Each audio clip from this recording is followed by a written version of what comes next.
बिस्मिल्लाहिर्रहमानिर्रहीम, अस्सलाम वालेकुम। आज का जो हमारा नेक्स्ट टॉपिक ऑफ डिस्कशन है वो है लेज़र। एक बहुत ही इंटरेस्टिंग और बहुत ही इजी टॉपिक है। अगर आपको इसके छोटे छोटे कॉन्सेप्ट जो मैं शुरू में बताऊंगा अगर वो आपके क्लियर हो गए तो देखिए, लेज़र का नाम सुनते ही हमारे जहन में क्या आता है। देखिए, लेज़र के तो यूजेज ही बेशुमार हैं। सबसे पहले शुरू करते हैं बचपन से। तो देखिए, बचपन में हम छोटे छोटे लेज़र लेके घूमते थे जो एक दूसरे की आंखों में मारते थे, कभी दीवारों पर मारते थे। और अक्सर हमारी मम्मा हमें कहती थी कि इसको किसी की आंखों में नहीं मारना। तो वही आज हम बताएंगे क्यों किसी की आंखों में नहीं मारना। तो उसके बाद लेज़र से आजकल हम कई तरह के ऑपरेशन कर सकते हैं। किडनी के ऑपरेशन कर सकते हैं, ठीक है। कोई ट्यूमर हो हम उसको ख़त्म कर सकते हैं लेज़र को यूज़ करके। लेज़र से आजकल हम वेल्डिंग कर सकते हैं, यानी इतना इंटेंस बीम ऑफ लाइट होता है। लेज़र से हम ड्रिलिंग कर सकते हैं, कुछ सुराख वगैरह कर सकते हैं, ठीक है, किसी मेटल वगैरह में। उसके बाद लेज़र से हम होलोग्राफी कर सकते हैं, यानी कि नक्शो निगार बना सकते हैं हवा के अंदर ही, खला के अंदर। तो लेज़र के आज के जदीद दौर में बेशुमार यूजेस हैं। और एमएससी में मेरा अपना थीसिस भी लेज़र पे था, तो उस लिहाज से भी ये मेरा फेवरेट टॉपिक है। तो इंशाल्लाह आपका भी आज के बाद फेवरेट हो जाएगा। लेकिन शर्त बस ये है कि शुरू से लेकर आखिर तक लेक्चर देखिए, क्योंकि कई दफ़ा इस तरह से होता है कि शुरू में हम छोटी छोटी चीज़ों को कलेक्ट कर रहे होते हैं, तो अक्सर उन्हीं को ही लेकर तो स्टूडेंट अक्सर वीडियो छोड़कर चले जाते हैं। लेकिन अगर एंड तक आप देखेंगे तो क्या होगा कि इन सारी छोटी छोटी चीज़ों को जब हम मिलाएंगे तो फिर मज़ा आता है, ठीक है। तो शुरू करते हैं आज का लेक्चर लेज़र। तो देखते हैं लेज़र में हमारे पास क्या है। लेज़र से सबसे पहले इसकी एब्रीविएशन क्या है, ये निकला कहाँ से है, ठीक है, बाद में उसको तफसील से समझाएंगे। तो लेज़र क्या है? Light amplification by stimulated emission of radiation. Light amplification by stimulated emission of radiation, यानी कि हम लाइट की एम्प्लीफिकेशन करेंगे किस तरह से? स्टिमुलेटेड एमिशन के ज़रिए से। तो अभी नेक्स्ट चल के हम बताएंगे कि भाई ये स्टिमुलेटेड एमिशन असल में है क्या। तो देखिए, सबसे पहले इसकी डेफिनेशन पर आते हैं कि ये क्या चीज़ है। तो लेज़र की प्रॉपर्टीज़ में क्या है? मोनोक्रोमेटिक, कोहेरेंट होता है, यूनिडायरेक्शनल होता है, इंटेंस होता है।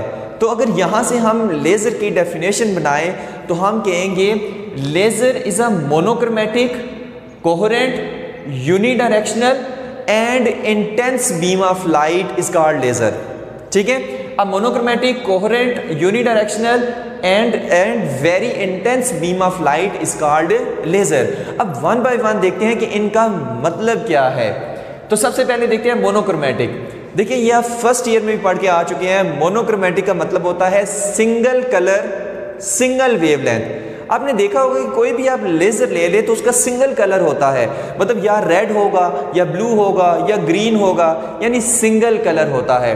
और सिंगल वेवलेंथ होती है, मतलब फॉर एग्जांपल अगर किसी लेज़र में 2 फोटोन है, वैसे तो लाखों होते हैं, ठीक है, क्योंकि लाइट में फोटोन होते हैं। तो ये इसकी क्या है? वेवलेंथ है। और ये इसकी क्या है? वेवलेंथ है। तो अगर 2 ही फोटोन है तो दोनों की वेवलेंथ क्या है? बिल्कुल सेम है। तो अगर इसमें 1000 भी फोटोन हो गए, लाख भी फोटोन हो गए, तो सबकी वेवलेंथ सेम होगी, यानी कि मोनोक्रोमेटिक है। सिंगल कलर, एक ही कलर होगा सबका और एक ही वेवलेंथ होगी। तो ये हो गया मोनोक्रोमेटिक है। नेक्स्ट आता है कोहेरेंट। अब कोहेरेंट में भी हम कहते हैं कि सेम वेवलेंथ हो, उसके बाद सेम एम्पलीट्यूड हो, और मोस्ट इंपॉर्टेंट चीज़ कि उनका जो फेज डिफरेंस है वो कॉन्स्टेंट हो। कोहेरेंट बीम ऑफ लाइट कौन सा होता है कि जिसमें फेज डिफरेंस जो है वो कांस्टेंट होता है। अब जैसे ये 2 फोटोन है, ये क्या है? आपस में कोहेरेंट है। अब किस तरह से कोहेरेंट है वो चीज़ देखते हैं। देखिए, फेज डिफरेंस उनका मैंने कहा है कि कांस्टेंट होना चाहिए। तो फेज मतलब एंगल, तो एंगल का डिफरेंस जब हम लेंगे तो आंसर कांस्टेंट एक आना चाहिए। तो देखिए, अगर यहाँ पर मैं कोई लूँ 0, यहाँ पर क्या होता है 90, यहाँ पर 180, यहाँ पर 270 और यहाँ पर 360। इसी तरह अगर इसके लूँ 0 और 90, 180, 270 और 360, ठीक है। अगर मैं इन 2 पॉइंट्स का डिफरेंस लूँ, ठीक है, इसका और इसका, तो 0 माइनस 0 0 आ गया। अच्छा, अगर इन पॉइंट्स का डिफरेंस लूँ, ठीक है, तो 90 माइनस 90 फिर भी 0। इन 2 पॉइंट्स का डिफरेंस लूँ तो 180 माइनस 180 फिर भी 0, 270 माइनस 270 0, 360 माइनस 360 0। यानी कि फेज जो डिफरेंस है वो इनका क्या है, वो कांस्टेंट है। फेज डिफरेंस इसमें क्या है, उनका कांस्टेंट है। लेकिन अभी कई बच्चे इसमें ये समझते होंगे कि फेज डिफरेंस कांस्टेंट का मतलब है कि फेज डिफरेंस उनके दरमियान 0 है। भाई 0 नहीं है, 45 भी हो सकता है, 90 भी हो सकता है, 0 भी हो सकता है। अब किस तरह से वो चीज़ देखते हैं, देखिए अगर मैं इसी वेव को कुछ इस तरह से बनाऊं, ठीक है, मसलन अगर इनको थोड़ा सा आगे पीछे कर दे लेकिन इनकी वेव लेंथ चेंज नहीं होनी चाहिए, तो फिर ये किस तरह से होगा वो चीज़ देखते हैं, कुछ इस तरह से, ठीक है। तो सिर्फ 2 का देख लेते हैं। अगर हम इन 2 पॉइंट्स का आप देखें, ये 0, 90 और 180 और 270 और 360, तो 90 माइनस 0 कितना आ गया, 90। 180 माइनस 90 ये कितना आ गया, फिर से 90। 270 माइनस 180 फिर से 90, उसके बाद 360 माइनस 270 फिर से 90। यानी अब इन 2 वेव्स के दौरान जो फेज डिफरेंस वो कितना है, 90 है, जो कि कांस्टेंटली आ रहा है, 90 90 90 90। तो इस तरह की जो वेव होती है उनको हम कहते हैं कि ये वेव जो है ये कोहेरेंट है, ठीक है, कि जिनमें फेज डिफरेंस कांस्टेंट होता है, चाहे वो 0 हो, चाहे 90 हो, चाहे 45 हो। अच्छा, नेक्स्ट चीज आती है यूनिडायरेक्शनल। अब आपने देखा होगा कि लेजर जो है, जहां पर अगर मैं ऐसे दीवार पर मार रहा हूं तो दीवार पे ऐसे एक स्पॉट सा जाकर बनाएगा, यानी बिल्कुल स्ट्रेट चलता है, उसकी बिल्कुल स्ट्रेट डायरेक्शन होती है। जबकि जो हमारे आम लाइट बल्ब होते हैं, ठीक है, येलो कलर के जो एनर्जी सेवर हम ले लें, तो उनमें लाइट क्या करती है, यूनिडायरेक्शनल नहीं होती, ऐसे फैल जाती है, ठीक है, ऐसे क्या करती है, फैल जाती है। लेकिन लेजर में क्या होती है, लाइट यूनिडायरेक्शनल होती है, उसकी एक ही डायरेक्शन होती है। उसके बाद इंटेंस, हम कहते हैं very intense beam of light होता है ये। अब क्यों होता है, हम अक्सर कहते हैं कि लेजर को आंखों में नहीं मारना चाहिए क्योंकि उससे आंखों के डैमेज होने का खतरा होता है। तो क्यों, क्योंकि इसकी जो लाइट है तो काफ़ी इंटेंस होता है। क्यों, क्योंकि इसमें सारे के सारे फोटोन एक ही डायरेक्शन में चल रहे होते हैं, तो इस वजह से इसकी जो लाइट है वो काफ़ी ज़्यादा इंटेंस होती है। तो ये थी लेजर की कि monochromatic, coherent, unidirectional and intense beam of light is called laser. अब ये तो हो गया लेजर की कहानी, लेकिन इस लेजर में होता क्या है, प्रोसेसेस क्या क्या चलते रहते हैं, वो असल कहानियां हैं। तो वो देखते हैं क्या क्या है, 1 बाय 1 इंशाल्लाह हम उनको आज डिस्कस करेंगे। तो प्रोसेसेस पहले हम देखेंगे कि स्टिमुलेटेड या इंड्यूस्ड एब्जॉर्प्शन क्या होता है, ठीक है। उसके बाद स्पॉन्टेनियस एमिशन क्या होता है, स्टिमुलेटेड एमिशन क्या होता है, पॉपुलेशन इन्वर्जन क्या होता है, और मेटास्टेबल स्टेट क्या होती है। तो अगर इन पांचों का आपको कॉन्सेप्ट बिल्कुल क्लियर हो गया तो समझे आपका लेजर जो है वो मक्खन, हलवा, मलाई सब कुछ हो गया। तो देखते हैं कि इसमें क्या क्या है। सबसे पहले आपको इसका जर्नल सा ओवरव्यू देंगे, ठीक है, ये जितनी हमारे बोर्ड पे जितना कुछ मैंने लिखा हुआ है इसका। उसके बाद हम दोबारा इसी पे आएंगे और इनकी रीजंस फिर मैं आपको बताऊंगा कि इसमें ये प्रोसेस हो रहा है तो क्यों हो रहा है, तो वो फिर आपको बताएंगे। तो सबसे पहले देखते हैं स्टिमुलेटेड या जो इंड्यूस्ड एब्जॉर्प्शन होती है वो क्या होती है। स्टिमुलेटेड के लिए एक वर्ड याद रखिए कि फोर्सफुली, मतलब फोर्सफुली याद कर देने के मजबूर कर देने वाला, कि ये क्या करता है, कोई किसी को मजबूर कर देता है। अभी पता नहीं ठीक लिखने हुआ या नहीं हुआ, तो ये किसी को मजबूर कर देता है। अब क्या, किस तरह से मजबूर करता है, किस चीज़ के लिए मजबूर करता है, तो वो चीज़ देखते हैं, ठीक है। किसी को इंड्यूस्ड कर देता है, किसी को फोर्सफुली, किसी को कहता है कि चल भी तू इधर से इधर निकल। तो देखते हैं क्या है स्टिमुलेटेड या इंड्यूस्ड एब्जॉर्प्शन, तो वो चीज़ देखते हैं। देखिए पहले हम कहते हैं, इससे भी पहले हम एक और चीज़ देख लेते हैं कि अगर हम कहेंगे एटम एक्साइटेड स्टेट में तो इससे क्या मतलब है, वो भी चीज़ आज हम देख लेते हैं, ठीक है। यहीं पर थोड़े से करते हैं, उसके बाद हम जब इस स्टिमुलेटेड और ये सारी चीज़ों पे आएंगे इंशाल्लाह फिर और ज़्यादा मज़ा आएगा, ठीक है। तो सबसे पहले वो चीज़ देख लेते हैं। देखिए जब हम कहते हैं कि atom is excited, atom is excited, तो इसका क्या मतलब होता है, एटम इज़ एक्साइटेड। तो वो चीज़ देखिए, क्योंकि कई बच्चों को यही समझ नहीं आती, क्योंकि हम कहते हैं कि एटम एक्साइटेड स्टेट में चला गया, ग्राउंड स्टेट से एक्साइटेड में चला गया, तो भाई वो कैसे चला गया, क्या जंप करके गया है, तो वो चीज़ देखते हैं। देखिए अगर इलेक्ट्रॉन हमारे पास पहले ऑर्बिट में है तो हम कहते हैं कि ये लोअर शेल में है, ठीक है, यानी आप कह सकते हैं ग्राउंड स्टेट में है। तो जब हम इस एटम में मौजूद इस इलेक्ट्रॉन को एनर्जी देते हैं, मतलब बाहर से कोई फोटोन इस पर फॉल करवाते हैं तो उसको एनर्जी मिलती है। जब एनर्जी मिलती है तो ये इलेक्ट्रॉन जंप करके हायर शेल में चला जाता है, यानी हम कहते हैं कि ये इलेक्ट्रॉन एक्साइटेड हो गया है, यानी इस इलेक्ट्रॉन की एनर्जी बढ़ गई है। तो अगर इलेक्ट्रॉन की एनर्जी बढ़ गई है, इसका मतलब है कि पूरे एटम की एनर्जी भी बढ़ गई है। ऐसा ही है। तो अगर मैं कहूँ कि इलेक्ट्रॉन एक्साइटेड स्टेट में चला गया या इलेक्ट्रॉन एक्साइट हो गया है या एटम एक्साइट हो गया है, तो दोनों एक ही बातें हैं। तो आगे जितनी भी मैं कहानियां कहूँगा ना कि एटम एक्साइट हो गया है, एटम डी एक्साइट हो गया है, तो भाई इसका मतलब है कि एटम में मौजूद जो इलेक्ट्रॉन है वो लोअर शेल से हायर शेल में जंप कर गई है। इसका मतलब ये नहीं है कि एटम पूरा यहाँ से उठ के तो ऊपर चला गया, ऐसा कुछ भी नहीं है। एटम वहीं पर वाइब्रेट कर रहा है। एटम के अंदर जो इलेक्ट्रॉन है वो हायर शेल पे गया है, जिसकी वजह से हम कहते हैं कि एटम एक्साइट हो गया है। ठीक हो गया? तो ये चीज़ याद रखनी है, क्योंकि इलेक्ट्रॉन जंप करके गया है। तो इसको हम इस तरह से शो करेंगे, यहाँ पे E1 स्टेट, यहाँ पर E2 स्टेट। E1 क्या है? हम कह सकते हैं कि ग्राउंड स्टेट, और E2 क्या है? ये एक्साइटेड स्टेट है, एक्साइटेड स्टेट है। तो जब अगर मैं कहूँ कि एटम ग्राउंड स्टेट में है, अगर मैं कहूँ कि एटम ग्राउंड स्टेट में है, भाई इसका मतलब है कि जो एटम में इलेक्ट्रॉन है वो ग्राउंड स्टेट पर है। उसके बाद अगर मैं कहूँ कि भाई एटम एक्साइट हो गया है, मतलब यहाँ से एटम है, इसको मैंने ऐसे एनर्जी दी तो ये जंप करके ऊपर चला गया। ठीक है, इसका मतलब ये है कि एटम एक्साइट हो गया। अब एटम एक्साइट हो गया, इसका मतलब नहीं कि एटम यहाँ से इधर जंप करके गया है। ठीक है, ये जस्ट ग्राफिकली हमने एक शो किया हुआ है, एक समझाने की गर्ज से। ठीक है, इसका मतलब यह है कि एटम में मौजूद इलेक्ट्रॉन लोअर से हायर शेल में जंप किया, जिसको हमने यहाँ पर ऐसे शो कर दिया कि एटम E1 से E2 पे चला गया है, यानी एटम की एनर्जी बढ़ गई है, क्योंकि इलेक्ट्रॉन एक्साइटेड स्टेट में गया है, इलेक्ट्रॉन की एनर्जी बढ़ी है। तो इलेक्ट्रॉन की एनर्जी बढ़ी है, तो इलेक्ट्रॉन तो एटम के अंदर ही है ना, लिहाजा पूरे एटम की भी एनर्जी बढ़ी है। तो एटम लोअर शेल से हायर शेल में जंप करके गया, तो हम कहते हैं एटम एक्साइट हो गया है। ठीक है, तो इसका मतलब क्या है कि इसमें इलेक्ट्रॉन लोअर से हायर शेल में गया, ये चीज़ याद रखनी है। सही है, एटम नहीं जंप करके गया, क्योंकि काफ़ी बच्चे इसमें कंफ्यूज होते हैं।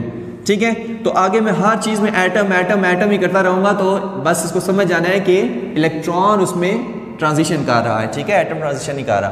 तो अब आते हैं अपने पहले प्रोसेस यानी स्टिमुलेटेड एब्जॉर्प्शन क्या होता है उस पर। ठीक है, तो देखें यहां पर हम कहते हैं कि कोई एटम है कि जिसमें जो एटम है वो ग्राउंड स्टेट पे है। ठीक है, टू एनर्जी स्टेट है, जिसमें एटम क्या है? ग्राउंड स्टेट पे, यानी लोअर एनर्जी स्टेट पे है। ठीक है, अगर मुझे एटम को लोअर एनर्जी स्टेट से हाई एनर्जी स्टेट में भेजना है तो मुझे क्या करना पड़ेगा?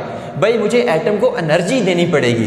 तो मैं क्या करूंगा? बाहर से एक फोटोन फेंकूंगा इस एटम के ऊपर। ठीक है, तो यहाँ पे इस फोटोन की एनर्जी कितनी होगी? HF is equal to E2 minus E1, यानी जितना इन एनर्जी स्टेट्स का आपस में डिफरेंस है उतनी इस फोटोन की एनर्जी होगी।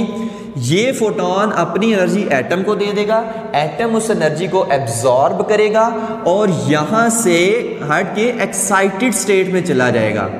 एटम क्या होगा? फिर जंप करके एक्साइटेड स्टेट में चला जाएगा, ये एनर्जी एब्जॉर्ब करके। तो इस फिनोमेना को हम कहते हैं इंड्यूस्ड एब्जॉर्प्शन या स्टिमुलेटेड एब्जॉर्प्शन। अब मैंने वो एक दो वर्ड बताए थे कि मजबूर करना या फोर्सफुली। अब देखिए एटम खुद ब खुद लोअर स्टेट से हायर स्टेट में नहीं गया, ऐसा ही है ना भाई। बाहर से हमने उस पर फोटोन फेंका है, बाहर से हमने उसको एनर्जी दी है, बाहर से हमने उसको मजबूर किया है, तब वो एक्साइटेड स्टेट में गया है। ऐसा ही है ना, मतलब फोर्सफुली मैंने कहा भाई ये मैं तुझे एनर्जी दे रहा हूँ, चल ऊपर। ठीक है, तो इस सेंस में हम कहते हैं स्टिमुलेटेड एब्जॉर्प्शन। कि स्टिमुलेटेड का मतलब है जो एक्चुअल वर्ड में होता है मतलब इंड्यूस्ड, कि हम किसी चीज़ को इंड्यूस्ड कर रहे हैं। ठीक है, कि चलो भाई ऊपर चलो। तो इसलिए इसको हम कहते हैं इंड्यूस एब्जॉर्प्शन या स्टिमुलेटेड एब्जॉर्प्शन। अब नेक्स्ट चीज़ आती है स्पॉन्टेनियस एमिशन। देखिए एटम एक्साइटेड स्टेट में तो पहुंच गया, एटम एक्साइटेड स्टेट में तो पहुंच गया। अब यहाँ पर एक्साइटेड स्टेट में जब पहुंच जाता है तो फिर दो फिनोमेना हो सकते हैं। ठीक है, पहला फिनोमेना क्या होता है कि स्पॉन्टेनियस एमिशन, कि कुछ देर बाद एटम खुद ब खुद जंप करके लोअर एनर्जी स्टेट में आ जाए, खुद ब खुद। और जब खुद ब खुद जंप करके लोअर एनर्जी स्टेट में आएगा तो क्या करेगा? एक फोटोन एमिट करेगा जिसकी एनर्जी होगी E2 माइनस E1, यानी कि जो एब्जॉर्ब करके गया था ये फोटोन, उसी फोटोन को ये क्या कर देगा, एमिट कर देगा। ठीक हो गया। कब? जब हायर शेल से लोअर शेल में जंप करेगा तो जो एब्जॉर्ब करके गया था उसी को एमिट कर देगा। ठीक है, लेकिन ये फोटोन यूनी डायरेक्शनल नहीं होगा, याद रखना। ये फोटोन इधर भी जा सकता है, इधर भी, इधर भी, इधर भी। ये यूनी डायरेक्शन, एक ही डायरेक्शन वाला फोटोन नहीं होगा। ठीक है, ये किसी भी डायरेक्शन, आर्बिट्रेरी डायरेक्शन होती है इसकी। तो इस फिनोमेना को हम कहते हैं स्पॉन्टेनियस। स्पॉन्टेनियस का मतलब खुद ब खुद एमिशन हुई है। मैंने कोई इसको मजबूर नहीं किया, मैंने कोई फोटोन इस पे फेंका, मैंने इस पे कोई जुल्म नहीं ढाया, ये खुद ब खुद अपनी मर्जी से नीचे आ गया है। और हमें पता है जब भी एटम डी एक्साइट होता है तो एनर्जी एमिट करता है, और वो इसने फोटोन की शक्ल में एनर्जी एमिट की, HF = E2 - E1। तो इस फिनोमेना को हम कहते हैं स्पॉन्टेनियस एमिशन, जो खुद ब खुद होती है। नेक्स्ट हमारे पास आती है स्टिमुलेटेड एमिशन। स्टिमुलेटेड एमिशन, तो देखिए स्टिमुलेटेड एमिशन में क्या होता है कि यहां पर एटम है एक्साइटेड स्टेट में। मैंने कहा था ना कि एक्साइटेड स्टेट में दो फिनोमेना हो सकते हैं, एक तो ये कि खुद ब खुद वापस आ जाए, लेकिन दूसरा फिनोमेना क्या है कि यहां से मैं क्या करूं, बाहर से एक फोटोन फेंको इस पे, कितनी एनर्जी का, HF = E2 - E1। यानी कि अभी एटम है थोड़ी देर यहां पर रहना चाह रहा है, ठीक है, लेकिन मैंने क्या किया कि अभी ये बैठा हुआ है इधर, और मैंने बाहर से एक फोटोन E2 - E1 एनर्जी का फेंक दिया, और तो ये वक्त से पहले क्या हो जाएगा, नीचे आ जाएगा, और क्या करेगा, फोटोन एमिट करेगा। लेकिन अब एक फोटोन एमिट नहीं होगा, अब यहाँ पर एमिट तो एक ही फोटोन होगा, लेकिन अब हमें यहाँ पर एक फोटोन नहीं मिलेगा, अब हमें दो फोटोन मिलेंगे। किस तरह से, यहाँ पे देखें, एक फोटोन तो वो फोटोन है जो ये एब्जॉर्ब करके गया था, एक फोटोन वो फोटोन है जो ये एब्जॉर्ब करके एक्साइटेड स्टेट में गया था। तो जब एक्साइटेड से लोअर स्टेट में आएगा तो वो फोटोन क्या करेगा, एमिट कर देगा। लेकिन एक फोटोन वो वाला है जो मैंने बाहर से फेंके है, अब ये दोनों मिलके इकट्ठे होके एक ही डायरेक्शन में जाएंगे। फिर से इसको रिपीट कर रहा हूं, क्योंकि याद रखें एक चीज यहां पर आएगी कि लेजर में जो सबसे इंपॉर्टेंट, जिसमें सारा लेजर बेस करता है, वो ये दो फिनोमेना, स्टिमुलेटेड एमिशन और पॉपुलेशन इन्वर्जन, इन्हीं पे सारी कहानी चलती रहेगी। तो अगर ये सही समझ आ गए तो सब ओके है। फिर से बता रहे हैं कि एटम था एक्साइटेड स्टेट में, ठीक है, अभी ये नीचे आना नहीं चाह रहा था, तो मैंने क्या किया भाई, बाहर से एक फोटोन E2 - E1 एनर्जी का भेजा, जिसकी वजह से इस फोटोन ने इस एटम पे हमने ये फोटोन फेंका, जिसकी वजह से इसने इसको एटम को इंड्यूस कर दिया कि चल भी नीचे आ, यानी इसको डी एक्साइट कर दिया। तो अब इसने एक फोटोन एमिट किया, और यहाँ से ये दूसरा फोटोन ये भी इसके साथ मिलके आगे की तरफ चला जाएगा। ठीक हो गया। तो अब हमें एटम जब नीचे लोअर स्टेट पे है, अब हमें दो फोटोन मिले हैं। पहले हमें कितना मिल रहा था, एक फोटोन, अब हमें कितने मिल रहे हैं, दो फोटोन मिल रहे हैं। अब यहाँ पर इन दो फोटोन की बड़े मजे की कहानी है, ठीक है, इसमें एक और भी कॉन्सेप्ट आता है, उस पर भी बात करेंगे। अब इन दो फोटोन की बड़े मजे की कहानी है। दो फोटोन ये देखिए एक ही डायरेक्शन में जा रहे हैं, यानी क्या है, यूनी डायरेक्शनल है, ऐसा ही है। उसके बाद दोनों फोटोन का देखें, ये क्रेस्ट के ऊपर आ रहा है, ट्रफ के ऊपर आ रहा है, तो ये फोटोन आपस में क्या है, मोनोक्रोमेटिक भी हैं, ठीक है, ये फोटोन एक ही डायरेक्शन में जा रहे हैं और ये आपस में कोहेरेंट भी हैं, ठीक है। तो ये सारी प्रॉपर्टी तो लेजर की हैं, यानी ये दो फोटोन लेजर एक्शन करेंगे। यानी लेजर एक्शन किसकी वजह से होता है, स्टिमुलेटेड एमिशन की वजह से होता है। और लाइट में क्या होते हैं, लाइट में फोटॉन्स होते हैं। देखिए पहले एक फोटॉन था, लेकिन जब इसने डी एक्साइट हुआ तो अब दो फोटॉन आगे जा रहे हैं, तो लाइट बढ़ेगी कम होगी। अगर मैं कहूं कि लाइट में 10 फोटॉन है तो लाइट डिम होगी, अगर मैं कहूं लाइट में 20 फोटॉन है तो लाइट की ब्राइटनेस ज़्यादा हो जाएगी। इसी तरह पहले एक फोटॉन था, अब यहाँ पे दो फोटॉन है, तो लाइट क्या हो जाएगी, इंक्रीज बढ़ जाएगी, यानी लाइट एम्पलीफाई हो जाएगी। तो इसीलिए हम कहते हैं कि लाइट एम्पलीफिकेशन, तो लाइट की क्या हुई, एम्पलीफिकेशन हुई, एक से दो हो गए तो लाइट की एम्पलीफिकेशन हुई। कैसे, by stimulated emission, stimulated emission of radiation की वजह से ये लाइट की एम्पलीफिकेशन हुई।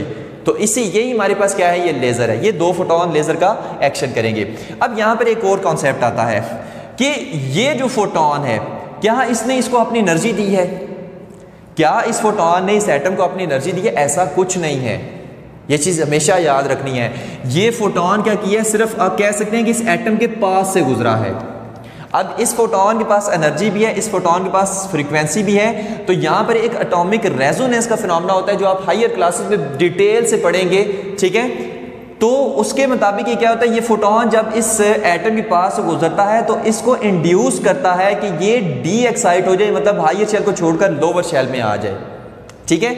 मतलब ये फोटोन आया यहाँ से ऐसे ऐसे सिर्फ इसके ऐसे पास से गुजरा, तो क्या हुई, इसके पास एनर्जी भी है, फ्रीक्वेंसी भी है, दोनों इंटरेक्ट किए, तो ये जो एटम है ये हायर एक्साइटेड स्टेट से लोअर शेल में जंप कर गया, मतलब कि लोअर एनर्जी स्टेट में आ गया, ठीक है। तो ये इसका कंसेप्ट हमेशा याद रखना है। इसके लिए मैं एक बेस्ट एग्जांपल एक देता हूँ, याद रखने के लिए बेहतरीन किस्म का याद रहेगा कि देखिए एक लड़का है, वो चुप करके आराम से अपनी स्टडी कर रहा है अपने रूम में बैठा हुआ, ठीक है। उसका एक दोस्त आता है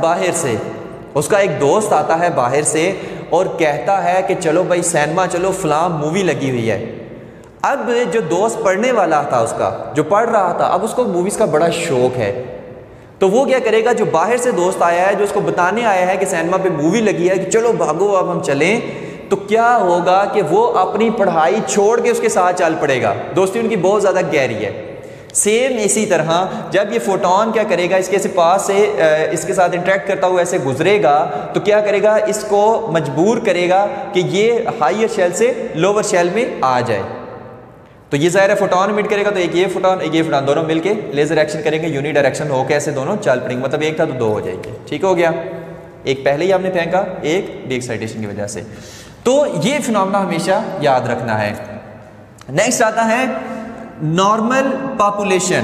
तो हमने अभी तक जो चीज़ें डिस्कस किया, स्टिमुलेटेड या induced absorption, spontaneous emission, stimulated emission, और अभी हम बात करने वाले हैं पॉपुलेशन इन्वर्जन के बारे में। इनकी और भी रीजंस होती हैं, वो इस स्लाइड के नेक्स्ट में इंशाल्लाह हम बताएंगे। नेक्स्ट आता है नॉर्मल पॉपुलेशन। अब याद रखें कि यहाँ पर हमें बहुत सारे फोटोन चाहिए, क्योंकि लेज़र लाइट है, हाईली इंटेंस होता है, यानी उसमें बहुत ज़्यादा नंबर ऑफ फोटॉन्स होते हैं। अब बहुत ज़्यादा नंबर ऑफ फोटॉन होते हैं तो भाई उसके लिए बहुत सारे एटम भी चाहिए, और कहाँ पर चाहिए, एक्साइटेड स्टेट में एटम चाहिए। फॉर एग्जाम्पल यहाँ पर अगर 10 एटम होंगे और 10 जब वो नीचे आएंगे तो और ज़्यादा फोटॉन ही निकलेंगे, तो लाइट एम्प्लीफिकेशन और ज़्यादा होगी। तो लेज़र एक्शन कराने के लिए हमें इस एक्साइटेड स्टेट में बहुत ज़्यादा एटम चाहिए। तो उसके लिए हम क्या करते हैं, पॉपुलेशन इन्वर्जन वाला फिनोमेना करते हैं। लेकिन उससे पहले देख लेते हैं कि नॉर्मल पॉपुलेशन क्या होती है। देखिए नॉर्मली जो हमारे पास एटम है वो ग्राउंड स्टेट में होता है, ठीक है। यानी एटम के इलेक्ट्रॉन्स जो हैं वो ग्राउंड स्टेट में होते हैं, क्योंकि ग्राउंड स्टेट में क्या होते हैं, मतलब लोअर एनर्जी शेल्स में क्या होते हैं, वो स्टेबल होते हैं, ठीक है। तो ज़्यादा नंबर उनके ग्राउंड स्टेट में होते हैं और बहुत कम एटम होंगे वो एक्साइटेड स्टेट में होंगे, ठीक है।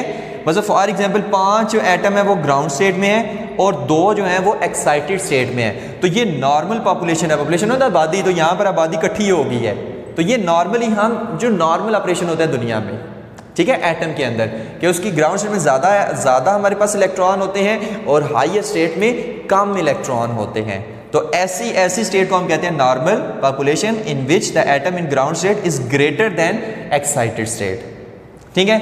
तो पॉपुलेशन इन्वर्जन क्या होता है, इन्वर्जन मतलब उल्ट इसका। पॉपुलेशन इन्वर्जन में क्या होता है कि यहां पर जो एटम है एक्साइटेड स्टेट में ज्यादा होते हैं, ग्राउंड स्टेट में कम होते हैं। बताएंगे कैसे और क्यों, बहरहाल फिलहाल इसको सुने। पॉपुलेशन इन्वर्जन क्या होता है कि इसमें ग्राउंड स्टेट में एटम कम होते हैं, एक्साइटेड स्टेट में एटम ज्यादा होते हैं। तो इसकी जब आप डेफिनेशन लिखेंगे तो आप लिखेंगे कि population inversion is a phenomena, population inversion is a phenomena in which the number of atom in excited state is greater than the ground state। या इसकी एक और डेफिनेशन हो सकती है कि population inversion is a phenomena in which the number of atom in higher shell is greater than the lower shell. तो इस फिनोमेना को हम क्या कहते हैं, पॉपुलेशन इन्वर्जन। अब क्यों इस तरह से होता है, देखिए यहाँ पर इस पॉपुलेशन इन्वर्जन को समझाने से पहले मैं आपको मेटास्टेबल स्टेट समझाऊंगा, उसके बाद मैं पॉपुलेशन इन्वर्जन पे आऊँगा कि एक्साइटेड स्टेट में एटम्स किस तरह से ज़्यादा हो जाते हैं as compare to ground state. तो पहले मेटास्टेबल स्टेट देख लेते हैं कि क्या है, उसके बाद दोबारा इस पे आते हैं, तो फिर मज़े का हो जाएगा। देखिए मेटा स्टेबल स्टेट होती है कि ये भी एटम की एक्साइटेड स्टेट होती है, लेकिन इसमें क्या है कि एटम जो है वो लॉन्ग, उसका स्टे टाइम बहुत ज़्यादा होता है। किस तरह से देखें, यहाँ पर अगर मैं आपको बताऊं कि दो किस्म की स्टेट होती है, एक होती है short lived excited state, short lived excited state, excited state, एक होती है लॉन्ग लिव्ड एक्साइटेड स्टेट, ठीक है, जिसको हम मेटा स्टेबल स्टेट भी कहते हैं, मेटा स्टेबल स्टेट भी कहते हैं, ठीक है। ये भी एटम के अंदर ही एक्साइटेड स्टेट्स होती हैं। देखिए शॉर्ट लिव्ड एक्साइटेड स्टेट वो स्टेट होती है कि जिसमें जो एटम है वो एक्साइटेड स्टेट में कितनी देर के लिए रहता है, सिर्फ 10 टू रेज़ पावर -8 सेकंड के लिए। और लॉन्ग लिव्ड एक्साइटेड स्टेट में क्या होता है कि लॉन्ग लिव्ड एक्साइटेड स्टेट में कि जो एटम होता है वो एक्साइटेड स्टेट में 10 टू रेज़ पावर -3 सेकंड तक रह सकता है, या किसी केस में 1 सेकंड तक भी। अब इसको देखिए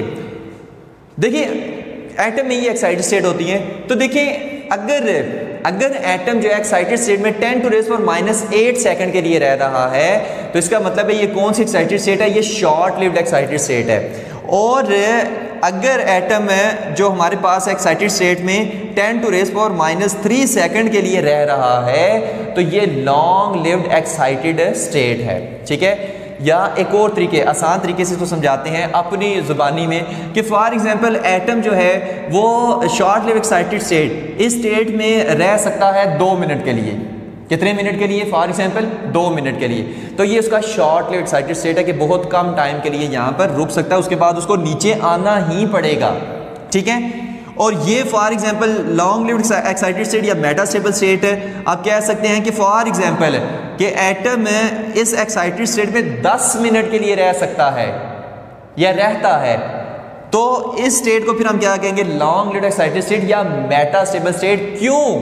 क्योंकि यहां पर एटम का स्टे टाइम ज्यादा होता है, ठीक हो गया। तो ऐसी जहां पर एटम का स्टे टाइम ज्यादा हो, ऐसी स्टेट को हम कहते हैं मेटा स्टेबल स्टेट या लॉन्ग लिव्ड एक्साइटेड स्टेट। और जहां पर एटम का स्टे टाइम कम हो उसको हम कहते हैं शॉर्ट लिव्ड एक्साइटेड स्टेट है। तो यहां पर देखें जो स्पॉन्टेनियस एमिशन हुई है, खुद ब खुद होने वाली एमिशन, ठीक है, यहां पर क्या होता है, ये शॉर्ट लिव्ड एक्साइटेड स्टेट्स होती हैं। ये क्या होती हैं? ये शॉर्ट लिव्ड एक्साइटेड स्टेट्स होती हैं। और यहां पर जो एटम है वो बगैर किसी एक्सटर्नल सोर्स के खुद ब खुद जो है वो हायर से लोअर शेल में आ जाता है after 10 to the -8 second. 10 to the -8 second के बाद खुद ब खुद नीचे आ जाता है। कुछ केसेस में ये 1 नैनो सेकंड तक भी होता है। तो इसलिए यहाँ पर इसको हम कहते हैं स्पॉन्टेनियस एमिशन। और स्टिमुलेटेड एमिशन में क्या होता है कि ये जो स्टेट्स होती हैं ये मेटा स्टेबल स्टेट्स में होती हैं।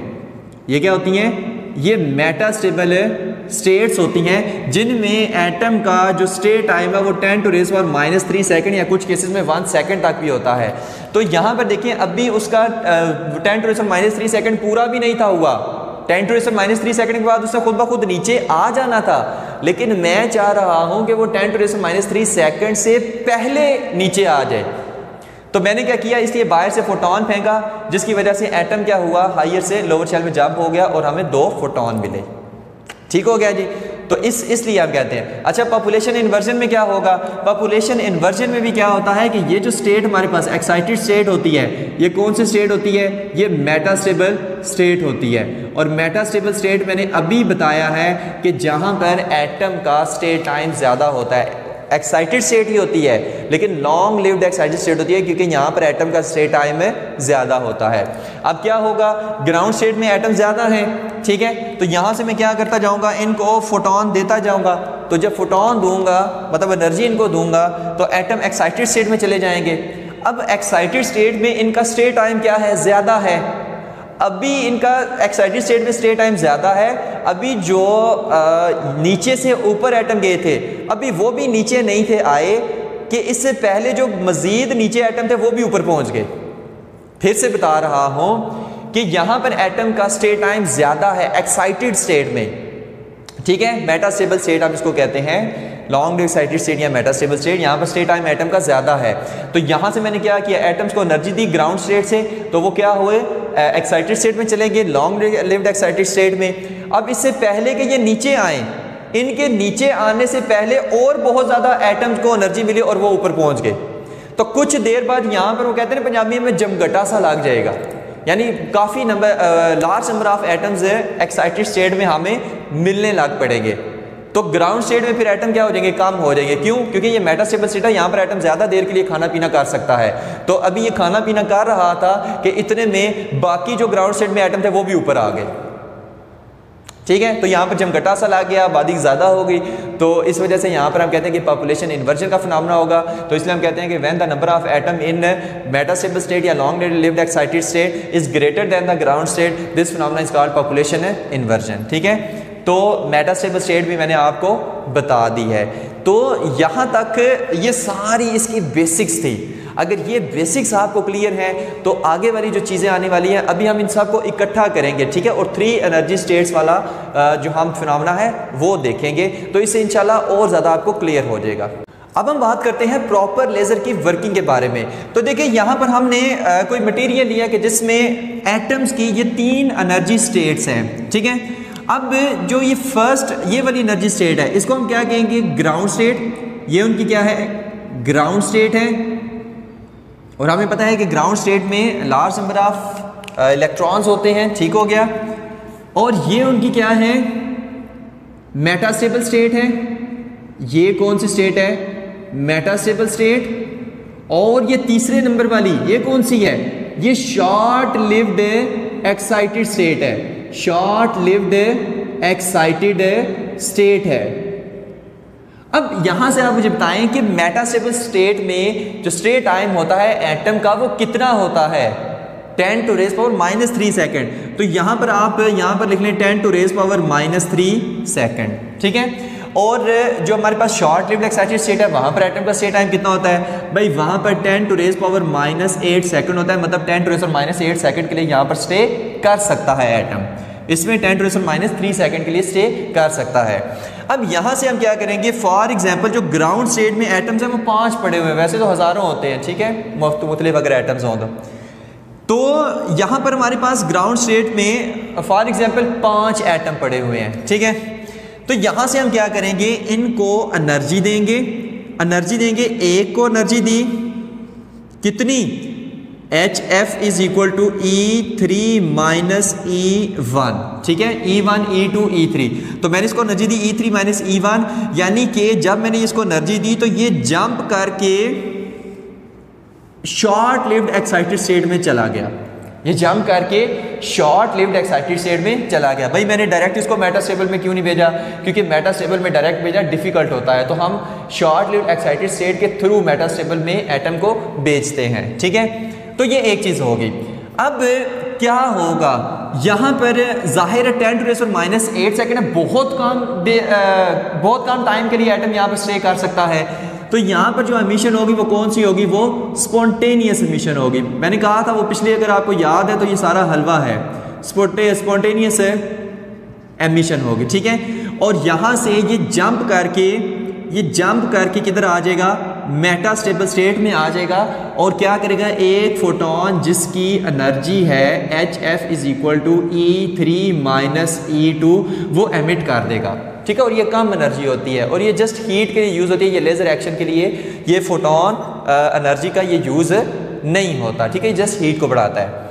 अब क्या होगा कि ये एटम यहाँ पर पहुँच आया, ऐसे ही है। अब यहाँ पर एटम का स्टे टाइम क्या है, ज़्यादा है, तो यहाँ पर ये बैठ के अभी थोड़ी देर खाना पीना करेगा, क्योंकि यहाँ पर 10 टू रेज़ पावर -3 सेकेंड या कभी कभार 1 सेकेंड के लिए भी स्टे कर जाता है। ठीक है, कुछ सिचुएशंस में। अब मैंने क्या किया, एक और फोटोन भेजा, फॉर एग्जाम्पल दो फोटोन भेजे। ठीक है, इतनी ही एनर्जी के, तो 2 और एटम इधर चले गए। 2 और एटम जब यहाँ से फिर इधर आ गए स्पॉन्टेनियस एमिशन के जरिए, तो यहाँ पर 3 एटम हो गए और फिर हमारे पास ये 3 फोटोन निकले HF is equal to E3 minus E2 energy के। ऐसा ही हो गया। लेकिन अभी ये 3 एटम अभी ये ग्राउंड स्टेट में वापस आए भी नहीं थे, क्योंकि यहाँ पर इनका स्टे टाइम क्या है, ज़्यादा है। कि यहाँ से 3 तो ख़त्म हो गए ना, 2 रह गए, कि यहाँ से एक और फोटोन आया और इस चौथे को भी ऊपर भेज दिया। यहाँ पे मैं लगा रहा हूँ 3 लाइंस क्योंकि 3 ऊपर जा चुके हैं। इस चौथे को भी ऊपर भेजा और यहाँ से ये नीचे आया। तो यहाँ पर कुछ देर के बाद यहाँ पर बहुत सारे एटम्स जमा हो जाएंगे।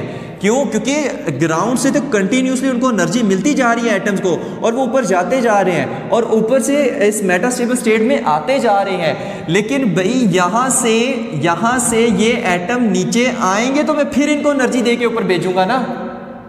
फिर से बता रहा हूँ, यहाँ से ये एटम नीचे आएंगे ग्राउंड स्टेट में, तब मैं इनको एनर्जी दे के दोबारा ऊपर भेजूंगा ना। तो ये नीचे आ ही नहीं रहे क्योंकि इनका स्टेट टाइम यहाँ पर ज़्यादा है। अभी ये नीचे आ नहीं रहे और इनके यहाँ पर बैठे ही और मज़ीद एटम यहाँ से इधर पहुँच गए मेटास्टेबल स्टेट में, लॉन्ग लिव्ड एक्साइटेड स्टेट में। और कुछ देर के बाद यहाँ पर एटम का जमघटा लग जाएगा। यानी यहाँ पर कौन सा फिनोमेना होगा? पॉपुलेशन इन्वर्जन का, जो हम पहले डिस्कस करके आ चुके हैं। ठीक है। और इसमें देखें फॉर एग्जांपल यहाँ पर ग्राउंड स्टेट में आप एक एटम है, मेटास्टेबल स्टेट में 4 एटम हो गए। तो मेटास्टेबल स्टेट में यानी लॉन्ग लिव्ड एक्साइटेड स्टेट में ग्राउंड स्टेट से ज़्यादा एटम हो गए। इसी फिनोमेना को हम कहते हैं पॉपुलेशन इन्वर्जन, कि where number of atom in excited state is greater than ground state is called population inversion. और ये सिचुएशन है हमें लेज़र एक्शन कराने के लिए चाहिए, क्योंकि मैंने कहा था लेज़र एक्शन कराने के लिए एक आध एटम तो नहीं, बहुत सारे हजारों एटम चाहिए होते हैं एक ही जगह पर, तब कहीं जाकर स्ट्रॉन्ग लेजर हमें मिलता है। अब मैं क्या करूंगा कि यहां से बाहर से एक फोटोन है कितनी एनर्जी का? E2 माइनस E1 एनर्जी का, E2 माइनस E1 एनर्जी का यहां से भेजूंगा, इनके ऊपर फेंकूंगा। ये जो चुप करके बेचारे बैठे हुए हैं मेटास्टेबल स्टेट में, मैं क्या करूंगा कि इनको E2 minus E1 photon energy इस पे फेंकूंगा। अब ये क्या करेगा? ये फोटोन स्टिमुलेटेड एमिशन कराएगा और ये चारों के चारों नीचे आ जाएंगे। और कितने फोटोन एमिट करेंगे? 4 फोटोन। कितने फोटोन है? 4 फोटोन एमिट करेंगे। अब 4 फोटोन तो ये वाले हो गए, एक फोटोन ये वाला जो मैंने भेजा था, टोटल कितने हो गए? 5 फोटोन, जिनकी एनर्जी कितनी है? HF is equal to E2 minus E1। अब यही 5 फोटोन क्या करेंगे? लेजर एक्शन करेंगे। ये अब यूनिडायरेक्शनल है, मोनोक्रोमेटिक है, कोहेरेंट है, और जो हमारे पास है इंटेंस बीम ऑफ लाइट बनाएंगे ये। ठीक हो गया? तो इस तरह से हमें लेजर एक्शन अचीव होता है। अब यहाँ पर एक बात सोचने वाली है कि देखिए यहाँ से मैंने सिर्फ एक फोटोन फेंका है और चारों के चारों नीचे आ गए हैं। तो देखिए अगर मुझे एटम्स को डी एक्साइट कराना है, मतलब मैं चाहता हूँ कि 10⁻³ सेकंड से पहले, यानी वक्त से पहले ये जो है ये नीचे ग्राउंड स्टेट में आ जाए बाय एमिटिंग एन फोटोन, तो मुझे बाहर से एनर्जी देनी पड़ेगी।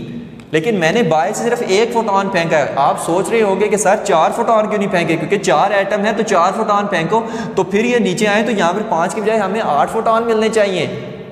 लेकिन ऐसा नहीं होगा भाई, इन चारों को नीचे लाने के लिए एक ही फोटोन काफ़ी है, जिसकी एनर्जी E2 माइनस E1 होगी। एक ही फोटोन काफ़ी है। जैसे ना मैंने कहा था ना यहाँ पर एटॉमिक रेजोनेंस वाला फिनोमेना होता है, तो ठीक है, ये फोटोन इनको इंड्यूस करेगा और चारों के नीचे ले आएगा। जैसे वही अगर हम पुरानी एग्जाम्पल पे जाएं तो मैंने क्या कहा था, एक बच्चा स्टडी कर रहा है, दूसरा बच्चा बाहर आके उसको कहता है चलो सिनेमा में फिल्म लगी है, स्टडी करने वाला फ़ौरन किताबें छोड़ के उसके साथ चल पड़ता है। लेकिन अगर आप इमेजिन करें, वहाँ पर एक बच्चा नहीं, वहाँ पर 4 बच्चे स्टडी कर रहे हैं, 4 बच्चे स्टडी कर रहे हैं। और ये जो फोटोन है, ये जो बाहर वाला बच्चा है, नालायक बच्चा हम कह सकते हैं, ये क्या करता है, दरवाजे पे आता है और इन चारों को कहता है कि चलो भाई मूवी लगी है, चलो भाई देखने चले। तो ये चारों क्या करते हैं, बगैर सोचे किताबें वगैरह फेंक के तो इस फोटोन के साथ चल पड़ते हैं कि चलो भाई 5वां मूवी देखने चलें। ठीक है, तो ये बेहतरीन एग्जाम्पल इसको याद रखने के लिए। तो एक फोटोन काफ़ी है। तो इस तरह से हमारे पास क्या होता है, लेज़र एक्शन होता है। और ये फोटोन क्या करेंगे, लेज़र एक्शन करेंगे। देखा सबका क्रस्ट एक दूसरे के ऊपर आ रहा है, तो ये मोनोक्रोमेटिक, फेस कोहेरेंट और यूनिडायरेक्शनल, सारे एक ही डायरेक्शन में है।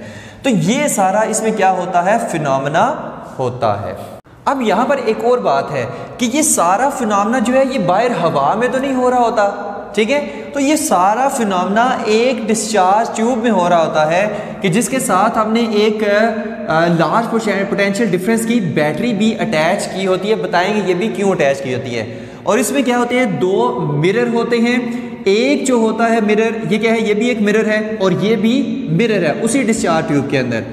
और इसमें ये वाला जो मिरर होता है ये क्या होता है, ये फुली रिफ्लेक्टेड होता है, यानी फुली रिफ्लेक्टिंग होता है, फुली रिफ्लेक्टिंग होता है मिरर ये, ठीक हो गया। यानी ये फुली सिल्वर्ड होता है। ये क्या मिरर होता है, फुली सिल्वर्ड होता है। और ये वाला मिरर क्या होता है, ये पार्शियली रिफ्लेक्टिंग होता है या पार्शियली सिल्वर्ड होता है, एक ही बात है, ठीक है। पार्शियली रिफ्लेक्टिंग मिरर और फुली रिफ्लेक्टिंग मिरर, ये भी क्या है, मिरर।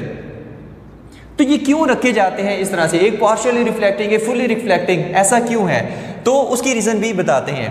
देखिए फॉर एग्जांपल यहाँ से 2 फोटोन निकले, यहाँ तो 5 निकल रहे हैं ना, तो फॉर एग्जांपल 2 फोटोन निकले, तो 2 फोटोन यहाँ से इस तरफ जा रहे हैं, ठीक है, ये 2 फोटोन जा रहे हैं। अब 2 फोटोन है तो आगे क्या है, पार्शियली रिफ्लेक्टिंग मिरर है, ठीक है। मैंने कहा था ये सारा फिनोमेना इसके अंदर ही हो रहा होता है। अब ये पार्शियली रिफ्लेक्टिंग मिरर क्या करेगा, एक को बाहर जाने देगा और एक को वापस भेज देगा, ठीक है। अब जब एक को वापस भेज देगा तो उस एक के रास्ते में दोबारा से ये जो हमारे पास एक्साइटेड एटम्स हैं ये आएंगे। तो जब दोबारा से एक्साइटेड एटम्स आएंगे तो ये क्या करेगा, उनको स्टिमुलेट करेगा, एक्साइटेड एटम्स को स्टिमुलेट करेगा। तो जब स्टिमुलेट करेगा तो ये क्या करेंगे, फोटोन एमिट करेंगे। तो जब फोटोन फॉर एग्जांपल ये इसके रास्ते में एक्साइटेड एटम आ गया तो इसको स्टिमुलेट करेगा, ठीक है, स्टिमुलेटेड एमिशन इससे करवाएगा। तो ये फिर क्या करेगा, यहाँ से फोटोन एमिट करेगा, तो एक ये फोटोन और एक ये वाला फोटोन, तो यहाँ से 2 फोटोन हो जाएंगे। अब 2 फोटोन होंगे तो वो इस मिरर से टकराएंगे। जब इस मिरर से टकराएंगे तो ये फुली सिल्वर्ड है, यानी फुली रिफ्लेक्टिंग है। तो ये 2 के 2 फोटोन क्या करेंगे, यहाँ से टकरा कर वापस चले जाएंगे। अब इन 2 फोटोन के रास्ते में दोबारा से एक्साइटेड एटम्स आएंगे। अब दोबारा से जब एक्साइटेड एटम्स आएंगे तो दोबारा से ये एटम्स क्या करेंगे, फोटॉन्स एमिट करेंगे, ठीक है, जब नीचे आएंगे। तो फॉर एग्जांपल इसके रास्ते में 2 एटम्स आए तो इन एटम्स ने एक तो अपना अपना फोटोन एमिट किया, एक ये वाला फोटोन, तो टोटल 4 हो गए। जब 4 हो गए तो ये पार्शियली रिफ्लेक्टिंग मिरर से टकराए। अब पार्शियली रिफ्लेक्टिंग मिरर से टकराए तो क्या हो गया, 2 बाहर चले गए और 2 फिर से वापस आ गए। अब जो 2 फिर से वापस आए तो 2 रास्ते में फिर आइटम आए तो 2 से दोबारा 4 हो गए। अब ये चारों इस मिरर से टकरा के दोबारा से वापस आए, फिर इनके रास्ते में 4 एटम आए, क्योंकि कोई भी मटेरियल है वो हमने इसमें भरा हुआ है, चाहे वो गैस हो, चाहे लिक्विड हो, चाहे सॉलिड हो। सॉलिड लेज़र भी होते हैं, लिक्विड भी लेज़र भी होते हैं और गैस लेज़र भी होते हैं, ठीक है। तो 4 से फिर ये कितने हो गए, 8 हो गए, 3 4 5 6 7 8, फिर 8 में से 4 बाहर निकल गए और 4 फिर वापस आ गए। इसी तरह ये 4 से 8, 8 से 16, 16 से 20 होते जाएंगे और हमें काफ़ी इंटेंस बीम ऑफ लाइट मिलती रहेगी, काफ़ी इंटेंस बीम ऑफ लाइट मिलती रहेगी, ठीक है। और ये जो हमने कहा था कि यहाँ से जो हम इलेक्ट्रिसिटी के ज़रिए, ये potential difference, large potential difference दिया हुआ है, यानी बैटरी अटैच की हुई है, तो ये क्या करेंगे, इलेक्ट्रिसिटी अप्लाई करेंगे, जिसकी वजह से यहाँ से हम क्या करेंगे, पंपिंग करेंगे और एटम्स को यहाँ से इलेक्ट्रिसिटी के ज़रिए से कोई एनर्जी देंगे, ठीक है, इलेक्ट्रिसिटी को यूज़ करके। तो ये एटम क्या करेंगे, यहाँ से जंप करके शॉर्ट लिव्ड एक्साइटेड स्टेट पे चले जाएंगे। तो इस फिनोमेना को हम क्या कहते हैं, पंपिंग कहते हैं, ठीक हो गया। तो ये चीज़ याद रहे, तो हमें एक एम्पलीफाइड लाइट मिलती जाएगी। तो ये सारा फिनोमेना था लेज़र का जो आज हमने डिस्कस करना था। तो अभी इंशाल्लाह नेक्स्ट लेक्चर में हम देखेंगे कि हीलियम नियॉन लेज़र क्या होता है। तो ये था हमारा आज का lecture. Thank you very much. अल्लाह हाफिज़।